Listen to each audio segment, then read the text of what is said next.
चिखलपूर नावाच्या छोट्या गावात पूर्वजांच्या प्रवाह नावाच्या वाड्यात माधव राहत होता. माधवचे आई वडील अपघातात वारल्यानंतर राघव नावाच्या त्याच्या आजोबांनी आणि आजीने त्याचे पालनपोषण केले. कालांतराने आजी वारली. बी.कॉम करून जवळच्या शहरात त्याने खाजगी कंपनीत नोकरी मिळवली. आजोबांनी त्याला याबद्दल निर्णय घेण्याचे स्वातंत्र्य दिले होते.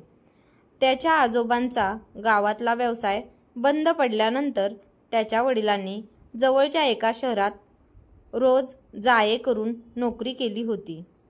शहरात नोकरी करून माधवला अधूनमधून गावात येऊन आजोबाकडे लक्ष ठेवता येत होते. शहरात तो छोट्याशा भाड्याच्या रूमवर राहायचा. पगार काही फार नव्हता. ऑफिसमध्ये मधुरा नावाच्या एका सहकारी तरुणीवर त्याचं प्रेम जडले. कालांतराने ती कंपनी बंद पडली. माधवने इतर ठिकाणी प्रयत्न केले, परंतु त्याला नोकरी मिळाली नाही. शेवटी त्याने ठरवले की आता गावाकडे परत जायचे. तिथेच काहीतरी व्यवसाय करायचा आणि आजोबांची सेवा करायची.